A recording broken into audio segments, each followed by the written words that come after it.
Remember when you could actually work on your own truck without needing a computer degree? The 1960s and 1970s were a different time for American trucking. These were the glory days, or so we thought. Chrome bumpers, steel dashboards, and engines you could rebuild in your driveway with a basic socket set and a six-pack. But here is the thing nobody talks about enough. Some of those engines that powered America's highways were ticking time bombs. Beautiful to look at, sure. Powerful? Absolutely. Reliable? Well, that is what we are here to discuss today. I'm talking about engines that looked great on the dealer's lot, but left drivers stranded on lonely highways. Power plants that mechanics learned to dread.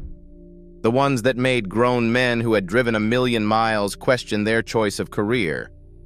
If you remember wrestling with these beasts, or if you just love real truck history, hit that subscribe button right now.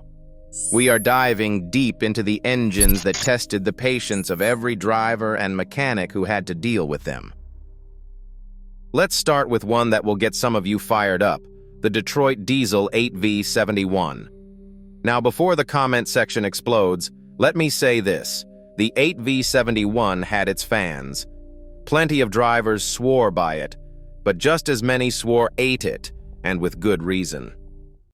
Detroit Diesel introduced the V71 series in the late 1950s, and by the 60s and 70s, these two-stroke diesels were everywhere. The 8V71 was the 8-cylinder version, and it powered everything from highway tractors to Greyhound buses. You could hear one coming from a mile away. That distinctive screaming whine of the supercharger was unmistakable. Here is what made it problematic. This engine was a fuel hog that made your wallet cry. We are talking 4 to 5 miles per gallon if you were lucky. When diesel was cheap, guys tolerated it. But when the oil crisis hit in 1973, running an 8V71 became financially devastating. The cylinder liner problems were legendary. These engines used wet liners that could crack or shift, and when they did, you would have coolant mixing with your oil. You would see that telltale chocolate milk on the dipstick and know you were in for an expensive rebuild. But here is the real killer, the blower itself. That Roots-style supercharger needed regular maintenance, and when it failed, when the rotors scored or the seals wore, you were looking at a roadside breakdown. I have talked to old-timers who said they carried spare blower oil in their toolbox because these things went through it. The 8V71 was not all bad. It made good power, around 318 horsepower in highway tune, and it would run forever if you maintained it religiously. The problem was that religiously meant constantly. Now let us talk about an engine that broke a lot of hearts, the Cummins V903. Cummins was, and still is, a legendary name in diesel engines. But even the best companies have their missteps, and the V903 was one of them. On paper, it looked great. In the real world, it was a different story. The first major issue was head gasket failures.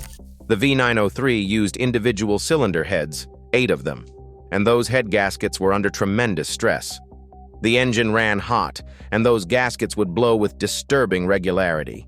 You would be cruising down the highway and suddenly you would see steam billowing from under the hood. Replacing one head gasket was bad enough. But here is the thing. When one went, the others were usually not far behind. Smart mechanics learned to replace all 8 while they were in there, turning a bad job into a nightmare job. The cooling system was chronically inadequate. Cummins struggled to get coolant flow right in the V configuration, and hot spots would develop. This led to warped heads, cracked heads, and more blown gaskets. Drivers learned to watch their temperature gauges like hawks. Cummins kept trying to improve the V903 throughout its production run, which lasted into the early 1980s. They made changes to the cooling system, strengthened components, improved the head gasket design. But the fundamental issues remained, and the engine never really escaped its reputation. Now we come to an engine that will upset some Mack loyalists, the Thermodyne 673. Mack trucks have always had a devoted following. The phrase "built like a Mack truck" was not just marketing, it was the truth. But even Mack had its troubled children. The End 673 Thermodyne was one of them. This was an inline six-cylinder diesel, displacing 673 cubic inches.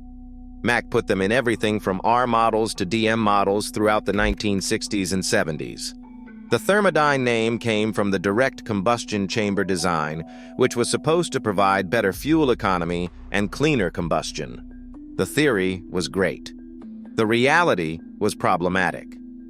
The biggest issue with the 673 was the cylinder head. Mack used an overhead valve design with the injectors mounted vertically in the head, and that head ran hot. The combustion chambers were directly in the piston, which meant high heat concentration.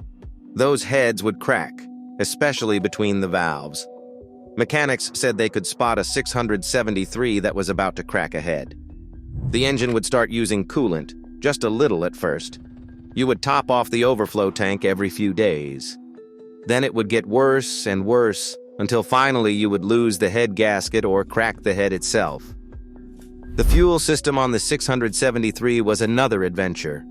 Mack used American Bosch injectors and pumps, and they were finicky. The injector timing had to be precise. If it was not, the engine would either knock like a bucket of bolts or lose so much power you could not pull a loaded trailer up a grade. The valve train was another weak spot. The 673 used adjustable rocker arms, and they needed constant attention. The oil consumption was legendary. Break one in wrong or let it get hot, and it would start using oil. This was not a quart every few thousand miles. This was a quart every few hundred miles. Mack kept improving the 673, and later versions were better. The E6 series that came later was actually pretty decent. But those early and mid-production 673s gave more than a few drivers gray hair. When a 673 was running right, it was a good engine. It made decent power, up to 237 horsepower, had good low-end torque, and that distinctive Mack sound was music to a true truck driver's ears. But keeping one running right required dedication, deep pockets, or both. If you're enjoying this trip down memory lane, or if this is bringing back some expensive memories, make sure you're subscribed. We have more troubled engines to cover, and you won't want to miss what's coming next. Let's shift gears and talk about Caterpillar's entry into highway truck engines, the 1693. Caterpillar was the king of off-road engines for construction equipment, mining trucks, and generators. Those Cat engines would run forever in bulldozers and excavators. So when they decided to get into the highway truck market in the late 1960s, everyone assumed they would dominate. The 1693 was an inline six-cylinder, turbocharged diesel, displacing 1,693 cubic inches. That's over 27 liters. This was a big engine based on Cat's successful industrial engine platform. Here is the problem. What works in a bulldozer does not necessarily work in a highway truck. The 1693 was tough, almost indestructible, really. You could abuse it, neglect it, and it would keep running. But it had serious drawbacks that made it unpopular with over-the-road drivers. First, it was heavy. We are talking over 4,000 pounds. That is weight you are hauling around that is not cargo, which meant less payload. In an industry where every pound matters, that was a significant disadvantage. Second, it was a fuel hog. The 1693 was designed for constant load applications, not the variable conditions of highway driving. It would drink diesel like there was no tomorrow, managing maybe 4 miles per gallon if you were gentle with it. When the 1973 oil crisis hit and diesel prices shot up, operators running 1693s felt it in their wallets. Third, and this is where it really became a problem, the turbocharger system was troublesome. Cat used a fixed geometry turbo that was great for steady-state operation, but struggled with the constant speed changes of highway driving. Those turbos would fail, and when they did, you lost so much power that the truck became nearly undrivable. Maintenance on a 1693 was an event. Everything was big and heavy, Changing injectors required special pullers. Adjusting valves took forever because of the size of everything. An oil change took 10 to 12 gallons of oil. This was not an engine you maintained in your driveway. You needed a proper shop. The cooling system had its issues too. That big engine generated tremendous heat, and the radiator and coolant system had to be sized accordingly.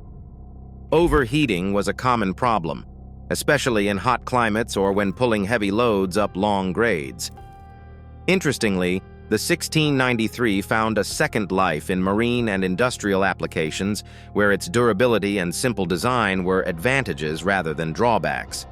But for highway trucking, it was the wrong engine at the wrong time. We can't talk about problematic engines without mentioning International Harvester's DVT 573. International Harvester was a major player in the truck market during the 1960s and the 1970s. Their trucks were everywhere: Loadstars, Transtars, and COF models. And many of them were powered by the DVT 573. DVT stood for Direct Vertical Turbocharged, which sounded impressive. It was a V8 diesel displacing 573 cubic inches, and IH marketed it as a modern, efficient power plant for medium and heavy-duty applications. The reality was less impressive. The DVT 573 had a fundamental design flaw. It couldn't keep its head gaskets sealed. This was an endemic problem that International Harvester never fully solved. The V configuration, combined with high cylinder pressures from the turbocharger, put enormous stress on those head gaskets. You would be driving along, and suddenly you'd notice the temperature climbing. Pull over, pop the hood, and there it was, coolant weeping from between the head and the block. If you were lucky, you caught it early. If not, you would blow the gasket completely and be looking at a tow truck. The turbocharger setup was problematic too. IH used their own turbo design and it was not robust. The bearing would fail, the wastegate would stick, or the compressor wheel would rub. When the turbo failed, parts were expensive and often on back order. The fuel injection pump, supplied by Rusa Master, was sensitive to fuel quality. Get some bad diesel or a batch with water in it, and that pump would start acting up. It would lose prime, cause rough running, or fail completely. And unlike some other engines where you could limp home with a bad pump, the DVT 573 would just quit. Oil consumption was another issue. These engines would start using oil, and once they started, it was hard to stop. Ring wear, valve guide wear, turbo seal leaks, all contributed to the problem. Drivers learned to carry extra oil, and mechanics learned to recommend rebuilds long before the engines actually failed. International Harvester eventually replaced the DVT 573 with the DT 466 and other engines, which were far better. But for the years the DVT 573 was in production, it gave International Harvester a black eye in the marketplace. Fleet managers learned to avoid trucks with that engine, and resale values suffered accordingly. So there you have it. 5 engines from the 1960s and the 1970s that were hidden time bombs. The Detroit Diesel 8571 with its constant maintenance needs. The Cummins 5903 with its head gasket failures. The Mack Thermodyne 673 with cracking heads and heavy oil consumption. The Caterpillar 1693, which was too heavy and thirsty for highway use. And the International Harvester DVT 573, which just could not keep its gasket sealed. Now here is the important thing to remember. These engines were not total failures. Each one powered thousands of trucks and kept America's freight moving. Many operators ran them successfully for hundreds of thousands of miles. But they all had issues that tested the patience and the wallets of the people who had to live with them. If you lived through this era, you have stories about these engines. Maybe you drove a truck with one. Maybe you wrenched on them for a living. Maybe you owned a fleet and had to decide whether to rebuild or replace. Those experiences shaped the industry we have today. Before you go, don't forget to hit that subscribe button if you haven't already. Drop a comment below and tell me which of these engines you had experience with. And if there is an engine I didn't cover that you think deserves the time bomb label, let me know. I love hearing from folks who were actually there, turning the wrenches and hauling the freight. Thanks for watching, and I'll see you in the next one. Keep the shiny side up and the greasy side down.